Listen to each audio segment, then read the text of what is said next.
Welcome to Advanced Math Topics. In this section, we're going to transition away from the heart of algebra and linear topics. We're going to get bent. Probably shouldn't say that, but what I mean by that is we're going to explore non-linear functions, which is the heart of advanced math topics. Polynomials, particularly quadratics, exponentials, circle equations, and more. So with that, let's jump right into it. Let's begin by defining a polynomial. It's a mathematical expression with, as the name suggests, many terms. That's essentially what polynomial means. And what exactly is that? Well, examples of polynomials would be things like x squared, 5x plus 2, 3x cubed minus x. These are all examples of polynomials. What is not a polynomial? Well, 1 over x, or square root of x over x plus x to the negative 2. These are not polynomials. Anytime I'm dividing by x or I have a radical or a root of x, that is not going to be a polynomial. They're essentially just whole number exponents.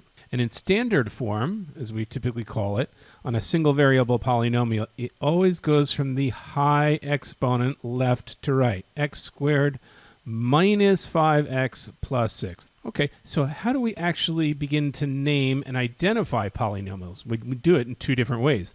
We do it based off the order or the degree and the number of terms. So if I look at my examples up here, x squared is a degree 2 polynomial. What do I mean by that? In a single variable case, the highest exponent that appears, 2, is the degree of that polynomial. So here I have a 2 in x squared minus a 5x, which is essentially a 1, plus 6, which is essentially x to the 0 power. So my highest degree is 2. This 2 is a degree 2 function. All degree 2 functions, by the way, are what we would call our special case, we're going to spend a good deal of time on later, quadratics. In the case of x squared, there's only one term, so we would call that a monomial. How about 3x cubed minus x? Well, that would be degree 3, and we have two terms, so that would be a binomial. And in the case of x squared minus 5x plus 6, well, that again is degree 2. But we have three terms, so that would be a trinomial. And as we go up in the number of terms, we eventually just use numbers. 4-term, 5-term, 6-term. And degrees, we have degree 2, degree 3 cubics, degree 4 quartics, and so on. Eventually we just, again, use numbers. 6th degree, degree 7, etc. We won't deal with those kinds of functions. I should also mention we could have more than one variable. So how do I think of degree in terms of multiple variables? Well, let's suppose I had x squared plus 5x minus y cubed plus 10. What's the degree of that polynomial? Well, for two different variables or multiple variables, we add the degrees of each. The highest exponent of x is 2. And the highest exponent of y is 3, so the degree of this polynomial would be degree 5. Just like we did with fractions in our basic skill set, let's review how we add, subtract, multiply, and divide polynomials. Start with addition, subtraction. Let's suppose we have the following polynomial. I could distribute and simplify first, so 3 times 5x squared is 15x squared. 3 times 2x is going to be plus 6x. Minus 2 times 3x squared, distributing the next parentheses, is minus 6x squared. Minus 2 times plus 5x is minus 10x minus 10. Now I want to combine like terms to simplify. The x squareds combined, that's 15x squared minus 6x squared gives me 9x squared. And then the plus 6x minus 10x gives me minus 4x and minus 10. I have the answer in standard form, and I've multiplied or distributed it through and combined like terms. How do I multiply polynomials? Well, we know how to distribute a times b plus c equals ab times ac, ab plus ac. Well, we can take that a step further and look at binomials multiplied, something we're going to get used to very quickly here. That might be something like x plus 2 times 2x minus 3. This is essentially distribution twice. I distribute the 2 through the other parentheses and the x through the other parentheses. Oftentimes you might refer to that as foiling. So x times 2x equals 2x squared. X times minus 3 is minus 3x. 2 times 2x is plus 4x. And last but not least, 2 times minus 3 is minus 6.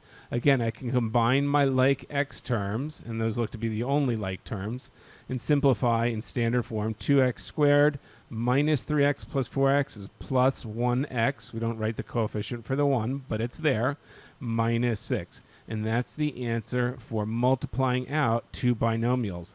Notice, anytime we multiply two binomials, that results in our typical degree 2 function, a degree 2 trinomial in this case, a quadratic. So to look at it the other way, quadratics factor out into binomials. So can we do that with a little more complicated expression or more terms?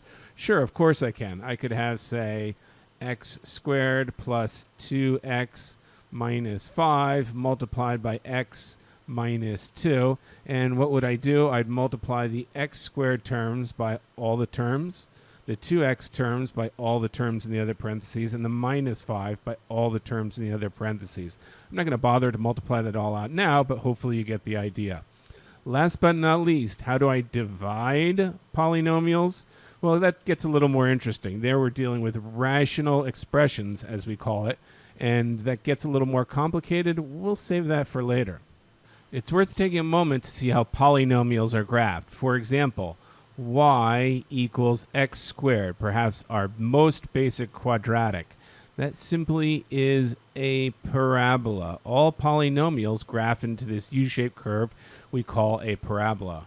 What about y equals x cubed? You should be familiar with that as well in general. And that graph looks more like that. Notice odd functions for positive values will go up to the right starting from below. Even functions that are even exponents will start high, come down, and then come back up in that case. And we could vary that as we continue with x to the fourth, x to the fifth. It'll be the same basic structures. X cubed minus x, that variation might look something like this, the same shape. I'm trying to get that to go through the origin, but not quite, so terribly drawn, I apologize. And that's how we think about basic polynomials. Might also want to understand how the non-polynomials, y equals the square root of x, y equals 1 over x, are graphed as well. Y equals the square root of x would look something like that. Notice there are no negative values of x that apply, or negative values of y, and it doesn't accelerate upward. It kind of flattens out as we go. Y equals 1 over x is this interesting shape. As x goes really, really large, 1 over x goes towards 0. And as x gets really small, the y value goes infinitely high. So for positive values, it looks like that. And for negative values, it would look something like that. Now I'm just quickly trying to introduce some of the shapes in the graph so you get used to it when you see it. In many or most cases, the exam will introduce what we call function notation. Y equals f of x, as expressed here. Essentially, f of x is our y value. We might be used to thinking of our coordinate system as y versus x, but now we can think of it as f of x. The y equals the f of x. So what is a function? A function essentially takes an input, an x, into our, call it our little black f of x function box, and it spits out a y value. The unique thing about a function is for a definitive x, there is a definitive y output. There cannot be multiple y outputs from a single x. That would not be a function. That would mess things up a little bit because we'd have many outputs. Well, there are curves that are not functions. For example, a circle would not be a function. If I have a particular x value there, I actually have two y outputs. and it would therefore fail what we call our vertical line test, which is a quick way to graphically check for a function. If I looked at my f of x squared graph, say a parabola, or 2x plus 5, f of x equals 2x plus 5, a line, we can see those functions always pass our vertical line test. There's always over the all x values where the graph exists, our domain as we call it, there's only one intersection with the graph. So that's what a function looks like. In many cases, the difference between y and f of x is that f of x adheres to the function rule. There's a definitive output for a definitive input, and you pass the vertical line test. So how does that function notation work? Let's take the case of f of x equals 2x plus 5, for example.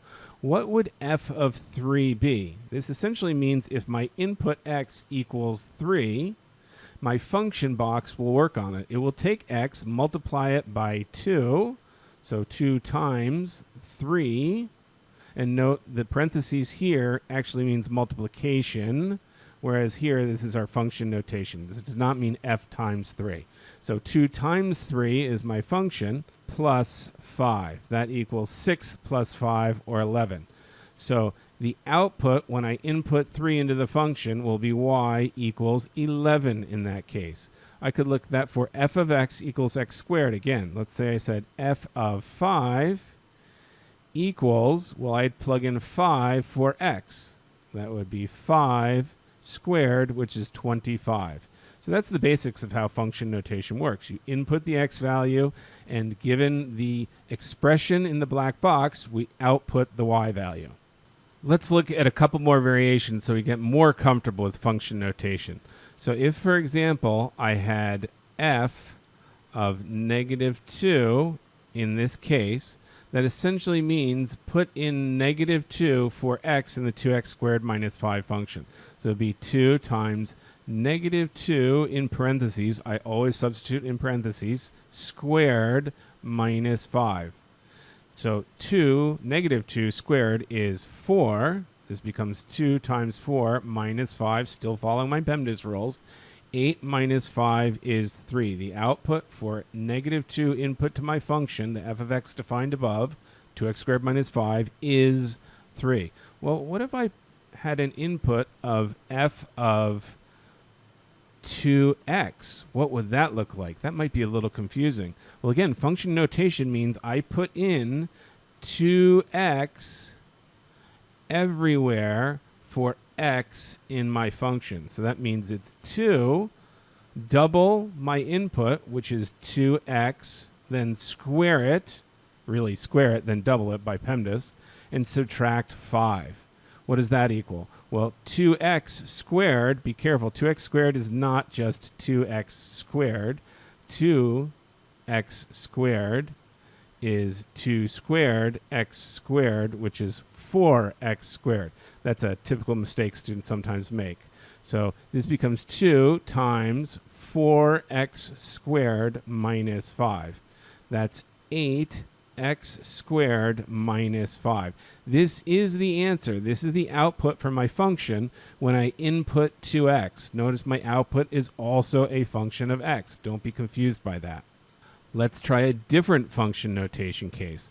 What if my function notation originally was f of x minus 1 equals 2x squared? Okay, this is interesting. So if my input is x minus 1, my output is basically a function of x, one higher than my x minus 1. So what does that mean f of 5 is? Well, that means my x, to get 5 as my input, means x minus 1, that's my input according to my function here, must equal 5. That means my x is really 6, because that's what I have to plug into my function over here. So f of 5 really is 2 times 6 squared, which is 2 times 36, which is 72. Note the difference between the x minus 1 input and the x used in the function.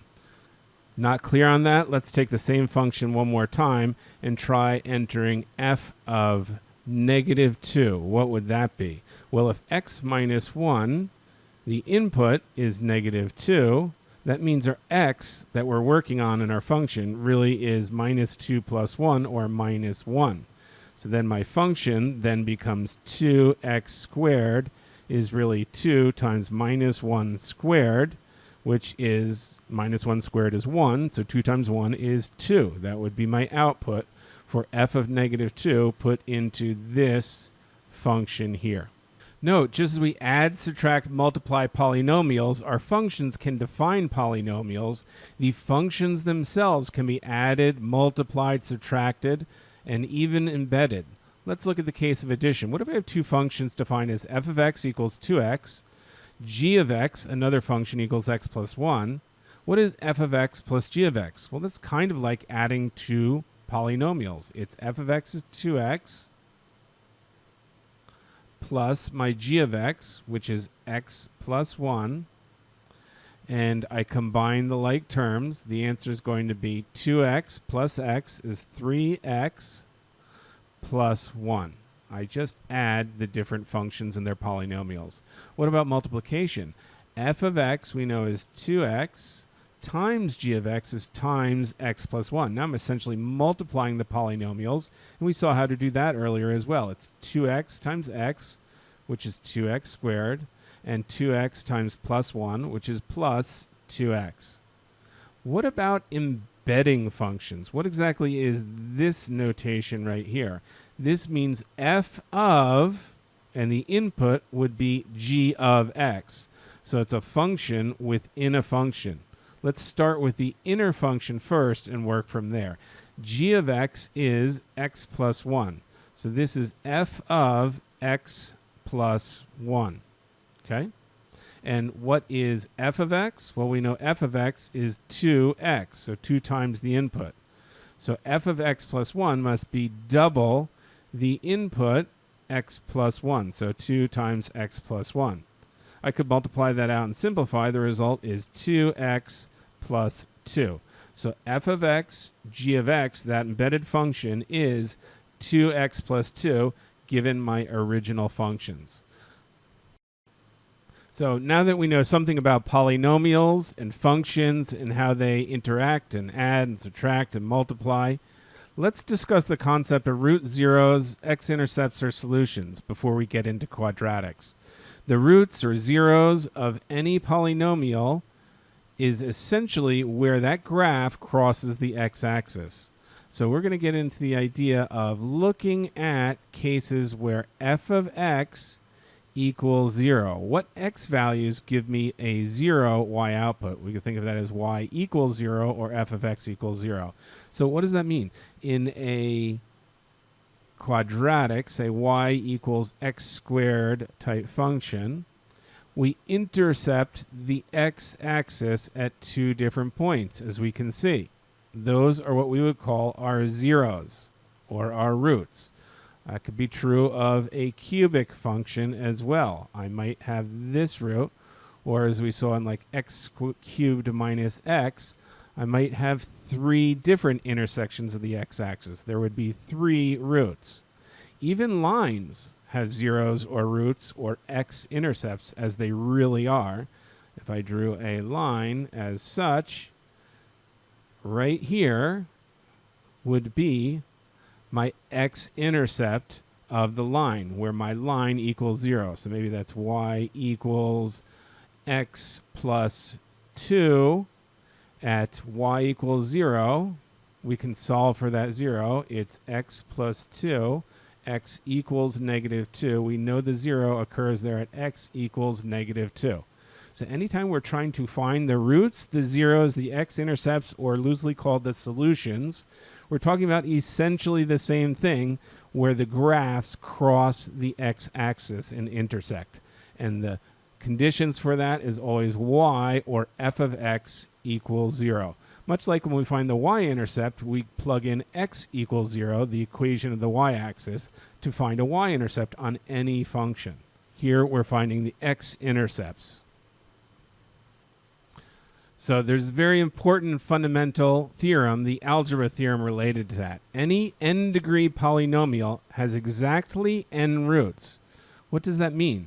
Well, my quadratic here is a degree 2 function. It has exactly 2 roots. A cubic function, degree 3, has 3 roots. A line, which is a degree 1 function, has 1 root. Likewise, if I had a 5th degree or a degree 5 function, it would have 5 roots exactly. So note, any n-degree polynomial has exactly n roots. Now you might step back and say, wait, I know a little bit about quadratics already. Sometimes I have 0 intersections or just 1 intersection with the x-axis. That's true.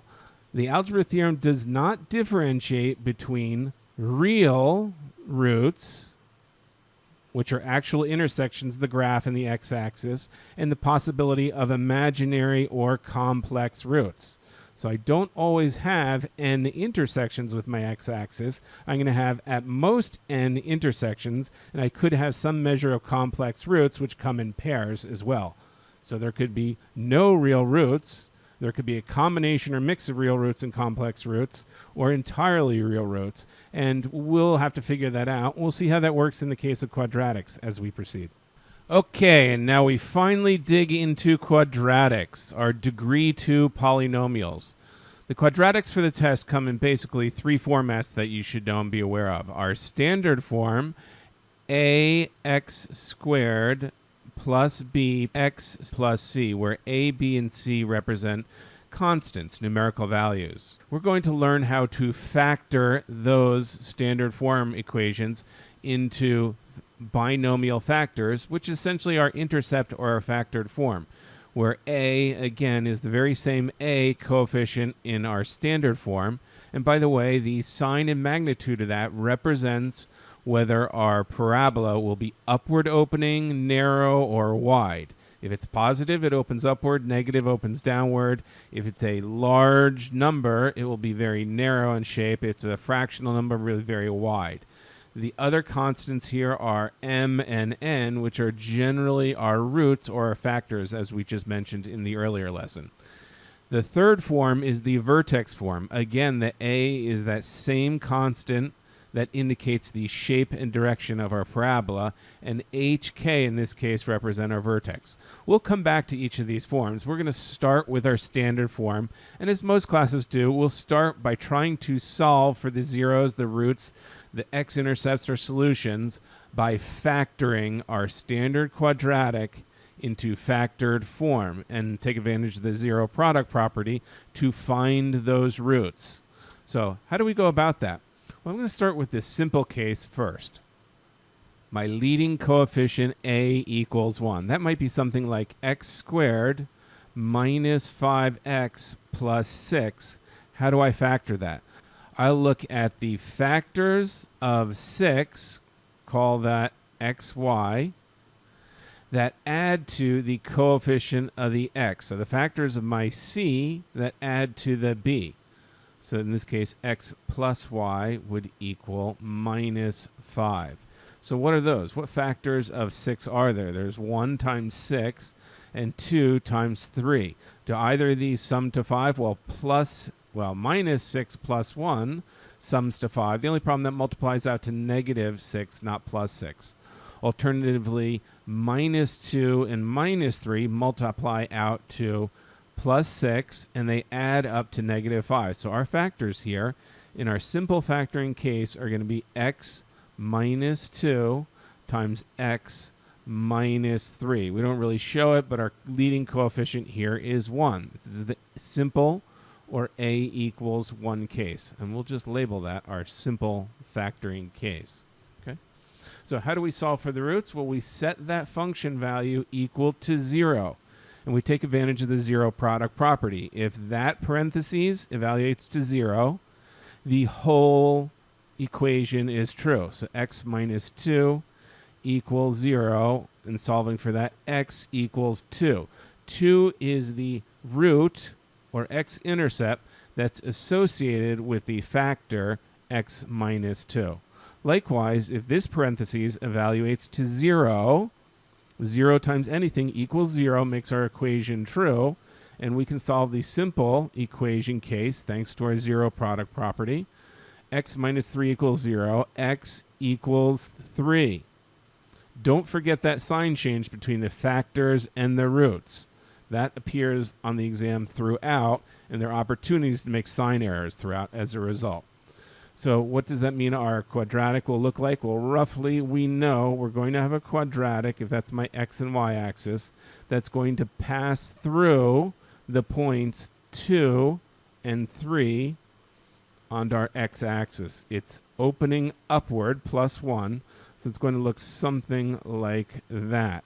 And by the way, plus 6, if we plugged in x equals 0, we get our y-intercept. So essentially our c value in the standard form represents our y-intercept.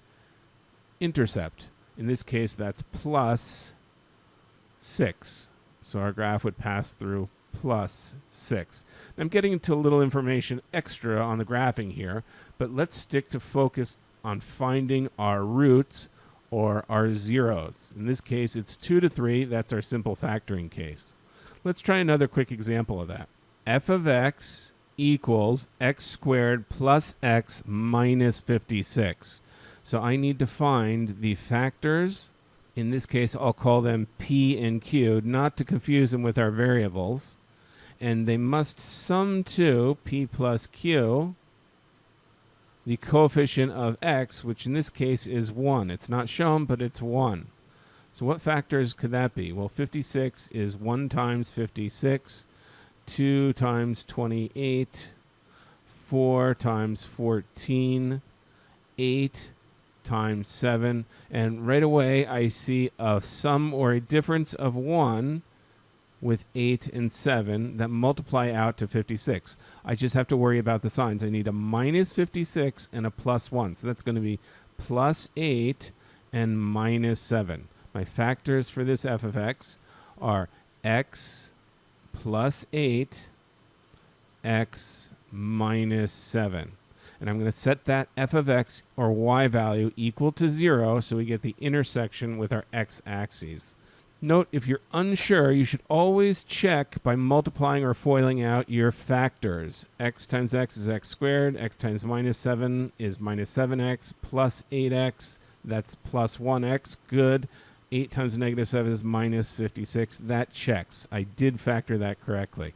So that means my roots here are x equals minus 8 and x equals plus 7. Know the change of sign because I'm essentially using my zero product property to make x plus 8 equals 0 and x minus 7 equals 0, both of which will solve this equation.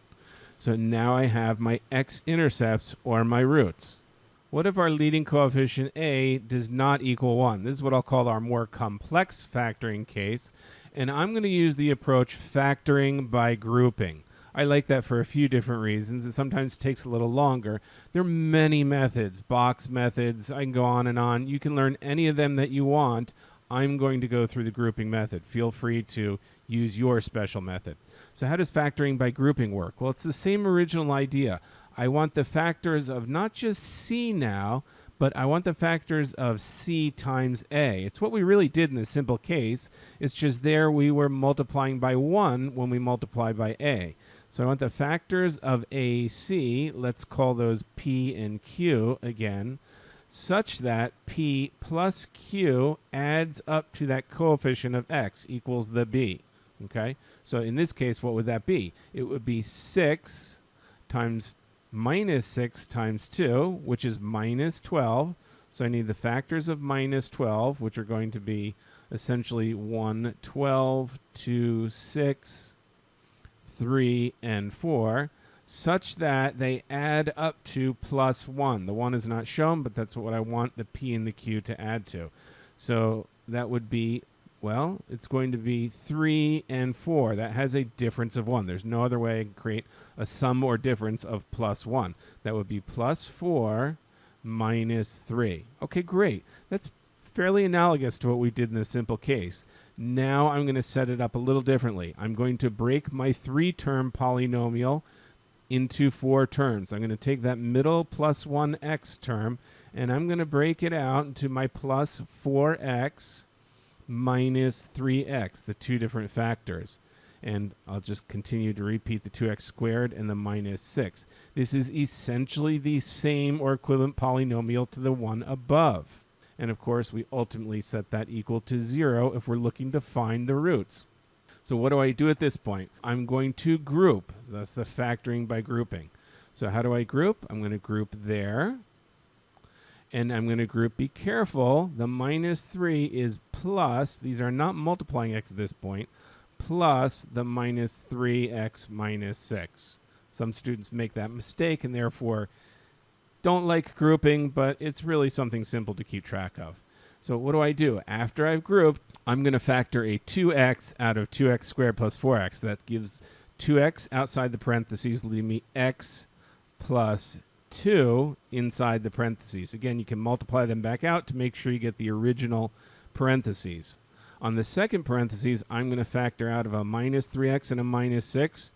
Well, I can't factor out x's on both, but I can factor out a minus 3 on both of the numerical values.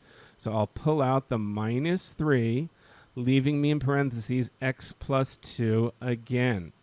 Now, very important, those parentheses terms must be the same for factoring by grouping to work. If they are not the same, that means you made a mistake, most likely, or your teacher gave you a quadratic that is not factorable over the integers. So what does that become? At this point, the x plus 2 is my common factor that I'm going to pull out. Yes, a common factor does not just have to be a variable. It can be a more complicated expression. So I'm going to factor out my x plus 2, and that leaves in the next parentheses that I'm multiplying by now just the 2x and the minus 3. So 2x minus 3. I factored my quadratic. My factors are x plus 2, 2x minus 3. Set each equal to 0, and we get x equals minus 2 and x equals plus 3 halves. Again, note the change in sign. Those are the two roots or solutions to my quadratic that I've factored by grouping in this case. Let's try another example quickly to see that, because I know this takes some repetition to get used to. So again, in this case, my leading coefficient is not 1. It's actually minus 6. So the first things first that I want to do usually is set my f of x equal to 0 if I'm solving for the x-intercepts or my zeros. And instead of going right to my binomial factors, or factoring by grouping in this case, I'm going to always try to pull common factors out first. In this case, 6, 15, and 36 all have a common factor of 3. In fact, I'm going to pull out the negative 1. I usually want to make that leading coefficient positive. So I'm going to factor out the negative and the 3 common factor here, leaving me in parentheses 2x squared minus 5x minus 12. So the quadratic in the parentheses will have the same roots as my original quadratic. Slightly different graph, but the same roots. So I can use this method and find the roots by continuing to factor this quadratic, which, by the way, is still not an a equal 1 leading coefficient. So I'm going to use factoring by grouping within the parentheses. So 0 equals minus 3. That's the same. And what I'm going to do, I'm going to factor out 2 times minus 12, so the factors of minus 24, the a times the c, such that they sum to minus 5. Well, what are those factors? It's 1, 24, 2, and 12, 3 times 8, and right there I'm done. I see 3 and 8 have a difference of 5. So I think I can set up these factors. It would be minus 8 and plus 3 will give me minus 5 and multiply out to negative 4. So now I can go ahead and begin my factoring process. So for by grouping, I keep the 2x squared. I break apart my minus 5x into two separate factors, the minus 8x plus 3x. And by the way, it doesn't matter what order I put these in. I could have reversed those. And of course, I keep the constant. The result is this 4-term polynomial is exactly equivalent to my 3-term polynomial above. So what do I do at this point? Well, I group. So let's rewrite the rest. Notice I've grouped into two separate parts my polynomial. It's from here that I'm going to find common factors. So between 2x squared and minus 8x, I can factor out a 2x, which leaves me just x minus 4 in parentheses. From 3x minus 12, I can factor out no x's, but I can factor out a common factor of 3. So that becomes 3. Leave me in parentheses x minus 4. And of course, these values in parentheses must be the same if I'm going to be able to factor this. Okay? Next step is I factor out the x minus 4 itself, that binomial, leaving me in the next parentheses my 2x plus 3. And I've factored this quadratic. The roots are x equals 4 and x equals, in this case, minus 3 halves. Why is it minus 3 halves? Because remember, I'm setting each of those individual parentheses equal to 0. Subtract 3 from both sides. 2x equals minus 3. Divide 3 by 2. X equals minus 3 halves. You're always changing the sign between your factors and your actual roots or x-intercepts. Now, why do I like the factor by grouping method? Because in cases where we have 4-term polynomials with a higher degree, in other words, they're not just quadratic. So if I have higher order 4-term polynomials, I generally use factor by grouping as the go-to method to factor them, assuming they can be factored, which is nice because this then applies not to quadratics, and you will see problems on the exam where you'll have to do this. So again, I'm going to start off by our typical grouping. It's the same method. It's almost as if I already broke my quadratic into 4 terms. Now I find my common factors within the parentheses. So the 2 and the 3, no common factor, but I can pull out a y squared, leave me 2y minus 3 in that parentheses. In the next parentheses between 18 and 27, I can pull out a 9, and I cannot pull out any variable, so that'll be plus 9, leaving me 2y minus 3. Again, I'm always checking that I then end up with the same expression in parentheses. I do, because then what I have to do is factor out the 2y minus 3. So assume we're looking to find the zeros or x-intercepts here. I'd set the function equal to 0, and now I'm going to factor out my 2y minus 3, leaving me in the next parentheses my y squared plus my 9, which means I have the factors 2y minus 3 equals 0, so y equals 3 halves. Y squared plus 9, that's an interesting one. Those are not going to be real roots. So remember, this was a degree 3 polynomial.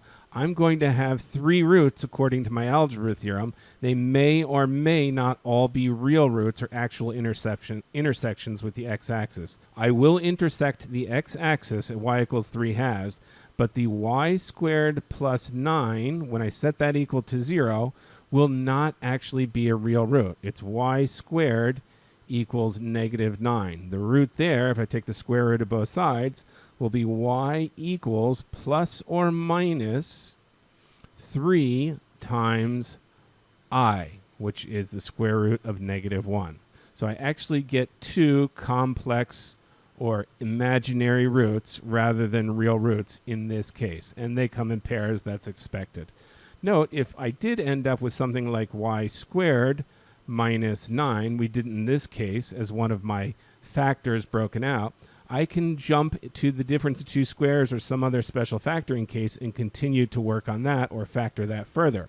In that case, it would be y plus 3 times its conjugate y minus 3. In other words, the point here is after you do this factor by grouping on the first step, you might find you can factor one of these parentheses even further, ultimately giving you 3 real roots or 3 intersections. So I like the factoring by grouping method as a result. If we want to get really good at factoring, let's look at a few strange cases as well. Note, this polynomial looks like a quadratic, but they're not actually quadratics. This is a degree 4 polynomial here. Nonetheless, if it walks like a duck and quacks like a duck, I could probably treat it like a duck. It kind of has a structure much like a quadratic. The exponents are halving as we go down until we get exponent of 0. So 4, 2, 0 is the same ratio as 2, 1, 0 exponents on a real quadratic. That means I can do some clever substitution here. I could essentially treat x squared as my variable x. So this would become x squared, and now I can go about factoring. What factors of minus 8 would then be a simple case, factor into or sum to minus 2. Well, the factors of 8 are 1 and 8 and 2 and 4. So I can do x squared minus 4 and x squared plus 2. Multiply that back out. That gives me x to the 4th minus 4x squared plus 2x squared is minus 2x squared. Minus 4 times 2 is minus 8. This works. Notice I just treated the x squared as kind of my x essentially. Okay? Well, I can factor this further if I notice. X squared minus 4 is again that difference of two squares. So this becomes x plus 2, x minus 2. The things that are being squared, I multiply the conjugates. And x squared plus 2, well, that's not going to be real roots anyway. So the degree 4 polynomial, I have 2 real roots, and I have 2 complex or imaginary roots in this case. Note the factors x plus 2 and minus 2 correspond to x equals negative 2 and x equals positive 2, x-intercepts respectively. Okay, let's look at another important case in the scheme of things to be aware of. Let's suppose I had 5x squared plus 10x plus 6. So I can't find any common factors here to pull out. I'm going to have a leading coefficient here that does not equal 1, so I'm going to factor by grouping in our case. Again, remember, you can use box method, any methods you want if you choose. And there I would want the factors of 5 times 6, the a and the c, that is 30, such that they add to 10. So those factors, p plus q, would somehow equal the 10 coefficient. So what are the factors of 30? It's 1 times 30, 2 times 15, 3 times 10, 6 times 5. That's it. Are there any factor pairs where the sum or the difference is 10? Uh-oh, there aren't. This is not factorable over the integers, as we would say. That's a problem. Wait a second. We spent all this time learning how to solve quadratics by factoring, and we realize it's not a universal solution. Sometimes I simply cannot factor the quadratic over the integers if I have irrational roots or complex number roots, as we'll later figure that out. So what do? Well, practically in the SAT exam case, if you can't factor a polynomial or quadratic quickly, go right to your quadratic formula. That's the answer for you on the SAT, what you should do. And that should happen very quickly. So you either factor it very quickly or you jump right to the quadratic formula. If we can't solve the quadratic by factoring, we need another method. One option for that other method is to complete the squares.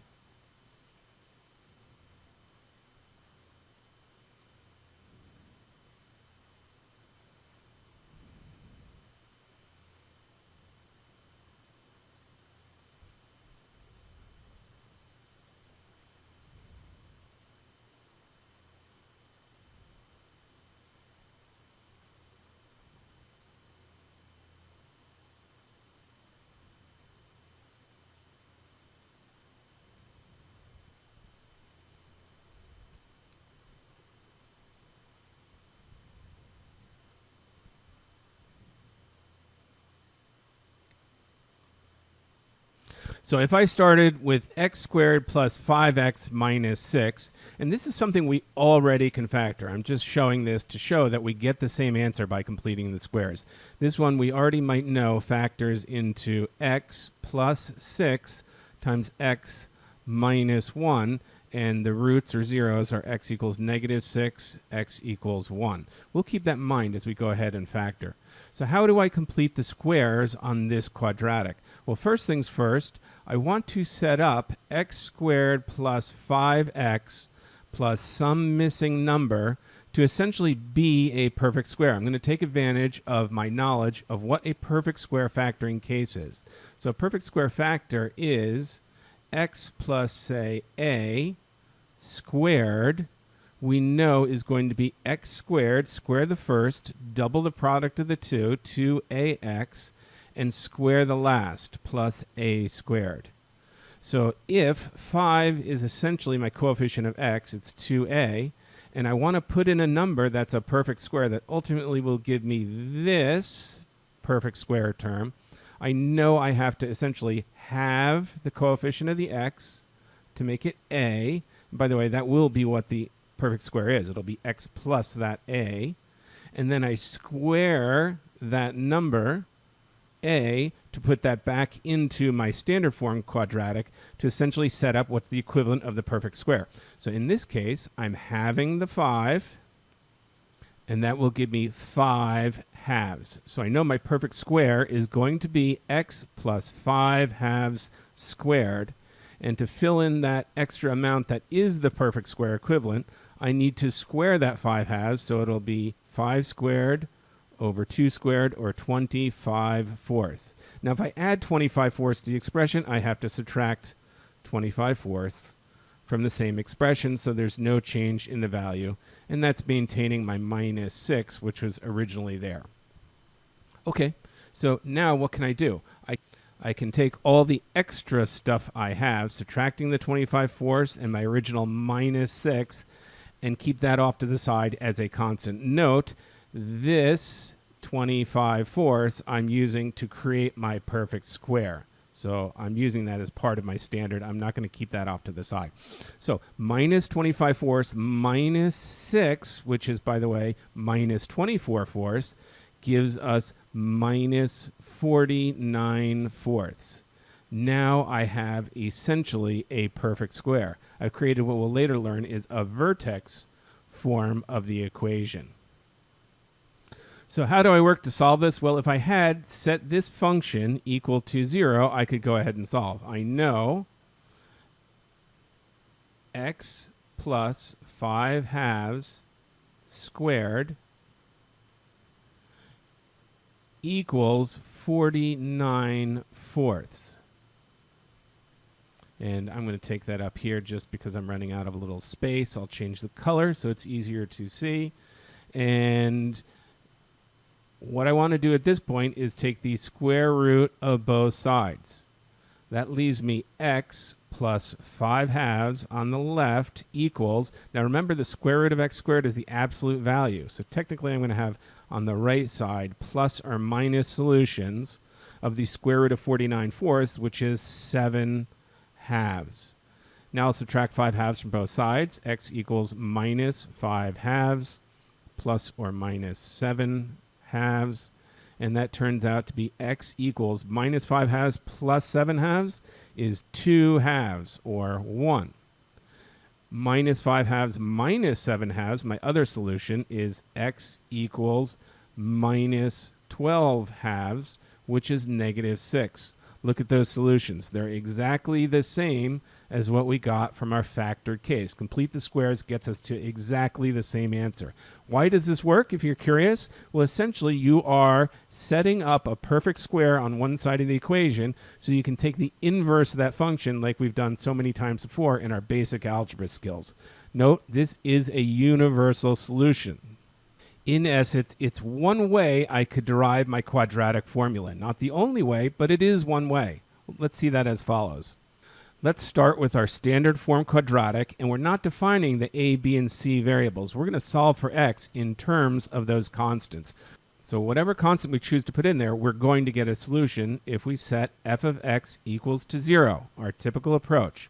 Let's complete the squares on this. So when I complete the squares, I usually like to make my leading coefficient 1. So I'm going to divide through on both sides by a. And that leaves me 0 equals x squared plus b over a, x plus c over a. I'm going to complete the squares, but I'm going to take my c over a to the other side. I'm going to switch this around too. I'm going to make it x squared plus b over a x plus some missing amount will equal minus c over a, the constant term on the other side now. And of course, if I add the box, the missing amount on the left, I got to do it on the right to keep things balanced. And I'm going to go through my process of taking half the coefficient. That's going to be b over 2a, and that's going to be my perfect square because I know this format of a perfect square. And the missing amount, I will square that b over 2a, so I'll get b squared over 4a squared. Okay? And of course, I need to add that over here, b squared over 4a squared. And now I'll have the following. I'll have b squared minus, well, let's put these, I've got an addition or subtraction of fractions. I want them over a common denominator. So b squared minus, I want to make the a denominator become 4a squared. So I'm going to multiply by 4a times c to adjust for that. So the whole statement can be over 4a squared. Now I have a constant on the right, messy constant, but that is a numerical value. And I'm going to take the square root of both sides. What happens when I do that? I'll get x plus b over 2a equals plus or minus the square root of b squared minus 4ac. Not much I can do to simplify that under the radical. But the square root of 4a squared on the denominator becomes 2a. Notice this is the same denominator over on the left side. X equals minus b over 2a plus or minus the square root of b squared minus 4ac over 2a. There you go. That's it. That is our quadratic formula, our universal solution. And we just got there from completing the squares, which means completing the squares is essentially the same as the quadratic formula. So if I plug in the quadratic formula, I'm really completing the squares. I find it easier in many cases practically. So let's look at that quadratic formula again. Very important you memorize it, but I also want to look at it so we can kind of understand what it's saying about the solution to a quadratic. We're talking about the solutions to a parabola where we cross an x-axis. Note a parabola is symmetrical around its axis of symmetry right in the middle, which passes through our vertex, the minimum or maximum point we typically refer to as h comma k, the vertex. What the quadratic formula is telling you is this center line is x equals minus b over 2a. That is my axis of symmetry. So if I have a standard form quadratic, let's go right back to x squared minus 5x plus 6. I can very quickly get my h value of the vertex, or that axis of symmetry. It's opposite of b, so it's opposite of negative 5 in this case, which is plus 5, divided by 2 times a. A here would be 1. That's divided by 2. My axis of symmetry would be plus 5 halves for that standard form quadratic. So this is essentially my axis. What does the second term mean? This plus or minus b squared minus 4ac over 2a. Well, we know it's just one term that's being added and subtracted. So what that really means is our zeros start at the center line, and we go up some fixed amount, plus, defined by that second term, and we go down the same fixed amount defined by that fixed second term. And it's interesting here is this second term, if you notice, is driven by the expression in the radical. That's why this has a special name. We call it the discriminant. And if we think about it, if that discriminant is a positive real number, the square root will be a positive real number, and we'll go up and down a real amount, and we'll have two distinct real intersections. If that discriminant evaluates to 0, b squared minus 4ac equals 0, we'll go up and down 0. What does that mean, to go up and down 0? It means you stay on the axis of symmetry. You'll have only one intersection with the x-axis.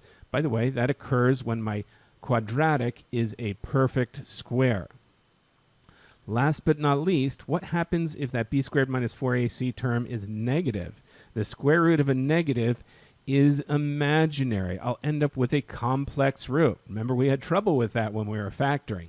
The graph exists in that case. It might look like this, floating above the x-axis or below the x-axis, but never intersecting the x-axis.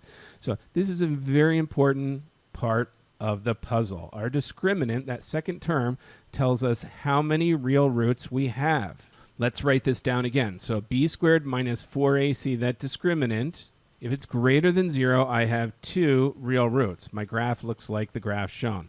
If b squared minus 4ac equals 0, I've got 1 real root. My quadratic in that case would look something like that. It touches the x-axis once at the minimum or maximum point and then goes back up or down. It doesn't cross through the x-axis. And if b squared minus 4ac is less than 0, I have no real roots. My graph is floating essentially above or below the x-axis, never intersecting. What we will get are what we call complex roots. That's a number in the form of a plus or minus bi, where a and b are real numbers, I is our imaginary number.